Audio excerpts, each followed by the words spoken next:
আসসালামু আলাইকুম ওয়া রাহমাতুল্লাহি ওয়া বারাকাতুহু।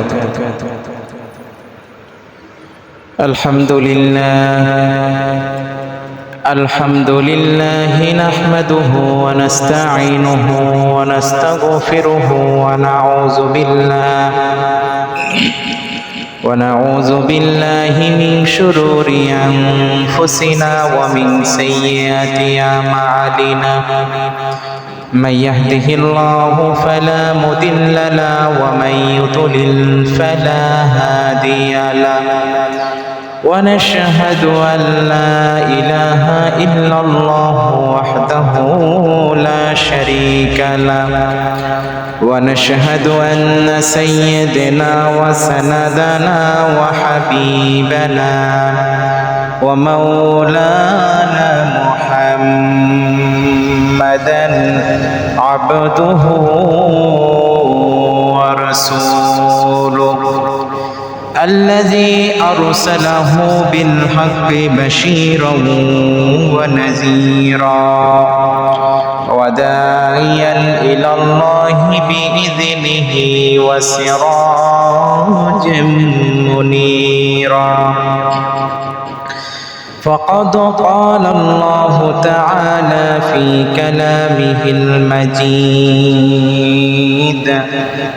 وفرقانه الحميد أعوذ بالله من الشيطان الرجيم بسم الله الرحمن الرحيم ولقد ضربنا للناس في هذا القرآن من كل مثل لعلهم يتذكرون وقال تعالى إن الله وملائكته يصلون على النبي يا أيها এজন্য আল্লাহ রাব্বুল আলামিন পবিত্র এই কালামের ভিতরে মানব জাতির জন্য এত সুন্দর সুন্দর মেসেজ দিয়ে দিয়েছেন, এত সুন্দর সুন্দর কথা রব্বুল আলামিন এই কোরআনুল কারীমের ভিতর বলেছেন।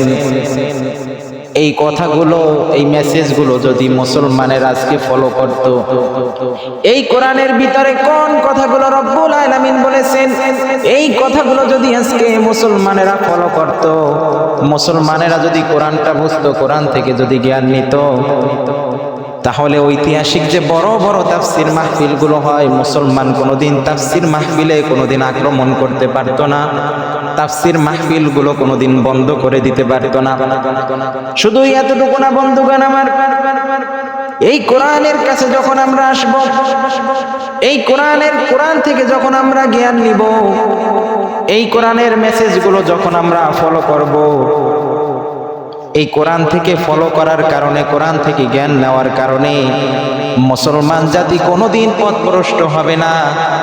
মুসলমান জাতি যেহেতু আল্লাহ রাব্বুল আলামিন কোরআনের হেফাজতের দায়িত্ব নিজেই নিয়ে নিয়েছেন, এবং এই কোরআনের সঙ্গে যারা সম্পর্ক ভালো রাখবেন, এই কোরআনের সঙ্গে ওই মানুষদেরকেও আল্লাহ রাব্বুল আলামিন হেফাজত করে নেবেন।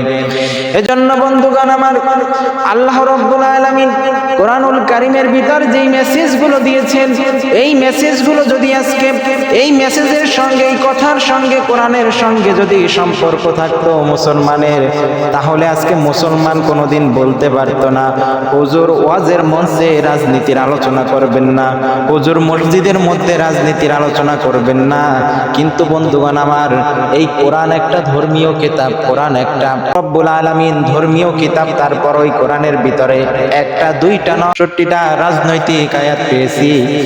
যদি রাষ্ট্র পরিচালনা করতে হয় তাহলে কোরআন দিয়ে রাষ্ট্র পরিচালনা করতে হবে।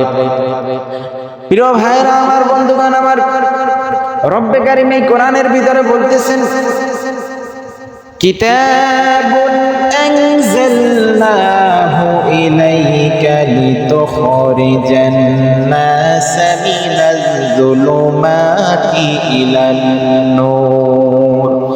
রব্বুল আলামিন বলেন, নবীজিকে বলতেছেন, নবী আমি আপনার উপরে যে কোরআনটা অবতীর্ণ করলাম, এই কোরআন অবতীর্ণ করার উদ্দেশ্য হচ্ছে যাতে আপনি জুলুমাতের দিকে থাকা জাতিগুলোকে, অন্ধকারে নিমজ্জিত থাকা জাতিগুলোকে আমার কোরআনের আলোতে আলোকিত করে তাদেরকে জান্নাতের পথে তুলে দিতে পারে। কথাটা বলতে চেয়েছিলাম, মুসলমানের যদি কোনো সম্পর্ক হয়, এক নম্বরের সম্পর্ক হবে কোরআনের সঙ্গে। মুসলমানের সঙ্গে যদি আজকে কোরআনের সম্পর্ক যদি গভীরভাবে থাকতো, নাস্তিক বেঈমানদের বানানো দলগুলো কোনোদিন অনুসরণ করতো না, সকলেই আল্লাহর কোরআনের এবং আল্লাহর গোলাম হয়ে যেত। কথা বলেন ঠিক কিনা? এজন্য বন্ধুগণ আমার, যদি আমাদের গোলামি করতে হয়, দাসত্ব করতে হয়, একমাত্র রব্বুল আলামিনের দাসত্ব আমরা করব, গোলামি আমরা করব। এর বাদে দুনিয়ার কারো আমরা গোলামি দুনিয়ার ভিতরে করতে আসি নাই। বন্ধুগণ আমার, এই যে কোরআনের কথাগুলো এতক্ষণ বললাম, আপনি যদি কোরআনের ভিতরে রিসার্চ করেন, গবেষণা করেন যে একটা মানুষকে দুনিয়ার ভিতরে রব্বুল আলামিন পাঠিয়েছেন, একটা মানুষের পা থেকে মাথা অবধি চলার পর্যন্ত যা কিছু দরকার সকল কিছুই রব্বুল আলামিন কোরআনের ভিতরে দিয়ে দিয়েছেন। বলেন আল্লাহ। আমি যে আপনাদের সামনে কোরআনুল কারীম থেকে তেলাওয়াত করেছি, রব্বুল আলামিন বলতেছেন, রব্বুল আলামিন বলতেছেন, ওয়ালাকাদ দারাবনা লিন-নাসি ফি হাযাল কুরআন মিন কুল্লি মাসালিন লাআল্লাহুম ইয়াতাযাক্কারুন। আল্লাহ রব্বুল আলামিন বলেন, এই কিতাবটা এমন একটা কিতাব, এই কিতাবের ভিতরে আমি মানুষদের জন্য সকল দৃষ্টান্তই বর্ণনা করেছি, কোনোটা বাকি রাখি নাই। বন্ধুগণ আমার, এখান থেকে বোঝা যায় কোরআনের ভিতরে শুধু নামাজের কথা আল্লাহ রব্বুল আলামিন দেয় নাই, রোজার কথা শুধু দেয় নাই, হজ যাকাতের কথা, হালাল হারামের কথাই শুধু আসে নাই। কোরআনের ভিতরে যত কিছুই আল্লাহ রব্বুল আলামিন কোরআনের ভিতর দিয়েছেন। বন্ধুগণ আমার, আজকে কোরআন থেকে আমরা নামাজ মানি, কোরআন থেকে রোজা মানি, কোরআন থেকে হজ মানি, কোরআন থেকে যাকাত মানি, কিন্তু কোরআন থেকে একটা জিনিস আমরা মানি না, সেটা হলো রাষ্ট্র পরিচালনা। কোরআন দিয়ে দেশ চলুক, কোরআন দিয়ে সমাজ ব্যবস্থা হোক, কোরআন দিয়ে দেশের প্রত্যেকটা স্তর পরিচালিত হোক, এটা আমরা চাই না। কারণ কোরআন দিয়ে যখন রাষ্ট্র পরিচালনা করা হবে, তখনই আমাদের দেশের ভিতরে কিছু নাস্তিক বেঈমান আছে, আবু জাহেলের উত্তরসূরিরা আছে। কোরআন দিয়ে রাষ্ট্র পরিচালনা করলে সর্বপ্রথম, কোরআন দিয়ে রাষ্ট্র পরিচালনা করলে ওই নাস্তিক বেঈমানদের ক্ষতি হবে, কারণ ওদের চুরি চামারিগুলো কমে যাবে, চুরি চামারিগুলো বন্ধ হয়ে যাবে, সুদ ঘুষ যত রকমের অপকর্ম আছে সকল কিছুই বন্ধ হয়ে যাবে। এজন্য কিন্তু নাস্তিক বেঈমানেরা কোরআনের দরকে বারবার বাধা দেয়, ইসলামিক দলগুলোর উপরে বিভিন্ন রকমের আক্রমণ করে।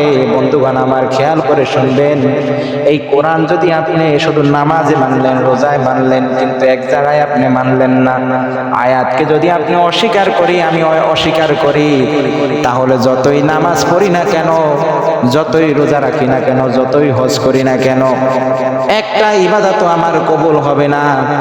এবং আয়াতকে অস্বীকার করার কারণে আমি জাহান্নামীদের অন্তর্ভুক্ত হয়ে গেলাম। রব্বুল আলামিন বলতেছেন কি দেখেন, ইন্নাল্লাযীনা কাযযাবু বিআয়াতিনা ওয়াসতাকবারু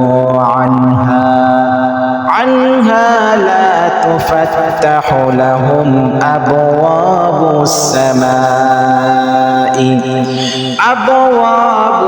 সামাই ওয়া লা ইয়াদখুলুনাল জান্নাহ। আল্লাহ রাব্বুল আলামিন বলেন, ইন্নাল্লাযীনা, নিশ্চয় যারা কাযযাবু, মিথ্যা প্রতিপন্ন মনে করেছে, বিআয়াতিনা, আমার আয়াতকে যারা মিথ্যা প্রতিপন্ন করেছে, ওয়াস্তাকবারু আনহা, এবং আমার আয়াতের সঙ্গে যারা অহংকার করে, আমার আয়াতের সঙ্গে অহংকার দেখিয়ে আয়াত থেকে, কোরআন থেকে দূরে সরে গিয়েছে, আমি আল্লাহ রব্বুল আলামিন ওয়াদা করে দিলাম ওই সব বান্দা বান্দির জন্য আমার আসমানের দরজা কোনোদিন খুলবই তো না, এবং ওয়ালা ইয়াদখুলুনাল জান্নাহ, ওই সব বান্দা বান্দিরা আমার সম্মানজনক জান্নাতে কোনোদিন প্রবেশ করতে পারবে না। এজন্য বন্ধুগণ আমার, এই যে আমি আপনাদের সামনে আয়াত তেলাওয়াত করলাম, ওয়ালাকাদ দারাবনা লিন-নাসি ফি হাযাল কুরআন মিন কুল্লি মাসালিন লাআল্লাহুম ইয়াতাযাক্কারুন।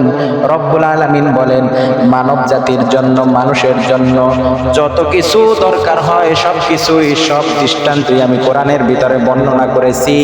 বন্ধুগণ আমার, এখান থেকে বুঝতে হবে, কোরআন দিয়ে নামাজ পড়লাম, কোরআন দিয়ে রোজা রাখলাম, কোরআন দিয়ে সকল কাজগুলো করলাম, কিন্তু কোরআন দিয়ে আজকে মানুষ রাষ্ট্র পরিচালনার কোনো কথা বলে না।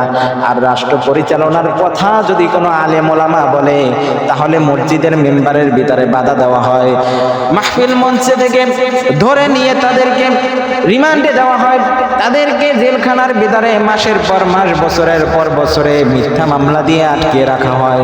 শুধু একটাই, শুধু তাদের অপরাধ ছিল কোরআন থেকে সঠিক ব্যাখ্যাগুলো জাতির সামনে উপস্থাপন করা, আর কোনো কিন্তু তাদের অপরাধ ছিল না। এজন্য বন্ধুগণ আমার, আসেন আমরা ওই দলের সঙ্গে আমরা সম্পর্ক করি যেই দলের সঙ্গে ইসলামের সঙ্গে সম্পর্ক আছে, ওই নেতার আমরা অনুসরণ করব যেই নেতা কর্মীদেরকে নামাজের দিকে ডাকে, যেই নেতা সকাল থেকে সন্ধ্যা পর্যন্ত প্রোগ্রাম হয়। ঠিকই এমন এমন কিছু আমার দেশের ভিতরে দল আছে, জোহর থেকে এশা পর্যন্ত প্রোগ্রাম হয়, জোহর গেল, আসর গেল, মাগরিব গেল, এশা গেল, নেতা নিজেও নামাজ পড়ে না, কর্মীদেরকেও নামাজ পড়ায় না।